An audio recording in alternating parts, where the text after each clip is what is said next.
আরাফাত দিনের দোয়া হলো সবচেয়ে সেরা দোয়া, বছরের যে কোনো সময়ের মধ্যে সেরা দোয়া হলো আরাফাত দিনের দোয়া। আরাফাত দিনের অনুসরণে জিলহজের 9 তারিখে পৃথিবীর বিভিন্ন প্রান্তে থাকা মুসলমানরা নফল রোজা রাখবেন, এতে 1 বছর পূর্বের আর হায়াতে বাঁচিয়ে রাখলে আল্লাহ তাআলা অগ্রিম 1 বছরের গুনাহ আল্লাহ মাফ করে দিবেন। এই রোজাটাকে জিলহজের 9 তারিখেই রাখবো নাকি যে আপনার আরাফাত দিন হাজিদের অবস্থানকে হিসাব করে রাখবো? আরাফাত দিনের বিশেষ আমল কি বিস্তারিত বলুন। আরাফাত দিনের আমল যারা আরাফায় অবস্থান করছেন তাদের জন্য একরকম, আর আরাফাত দিনে যারা আরাফায় অবস্থান করছেন না, বিশ্বব্যাপী বিভিন্ন জায়গায় আছেন, তাদের জন্য ভিন্ন রকম।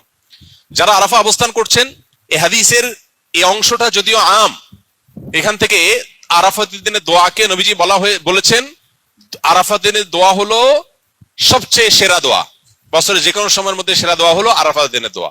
যদিও আরাফাতের ময়দানে হাজিদের দোয়া কবুল হয়, ফেরত দেওয়া হয় না, বহু হাদিস আছে। যেহেতু হাদিসে আরাফাতের দিনের দোয়াকে সেরা দোয়া বলা হয়েছে, আমরা যদি দূর থেকে আল্লাহর কাছে দোয়া করি, আশা করতে পারি আল্লাহর কাছে, আশা করতে অসুবিধা নাই যে আল্লাহ তাআলা দোয়া হয়তো কবুল করবেন।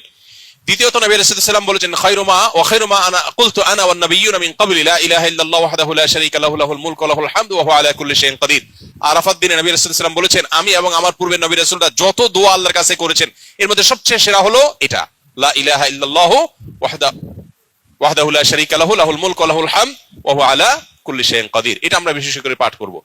আরাফাত দিনে হাজী সাহেবদের জন্য রোজা রাখা নিষেধ, বেশি বেশি দোয়া করবেন তারা, তাদের জন্য করণীয় আমলগুলো। আর আরাফাত দিনের অনুসরণে জিলহজের 9 তারিখে পৃথিবীর বিভিন্ন প্রান্তে থাকা মুসলমানরা নফল রোজা রাখবেন, এতে 1 বছর পূর্বের আর হায়াতে বাঁচিয়ে রাখলে আল্লাহ তাআলা অগ্রিম 1 বছরের গুনাহ আল্লাহ মাফ করে দিবেন।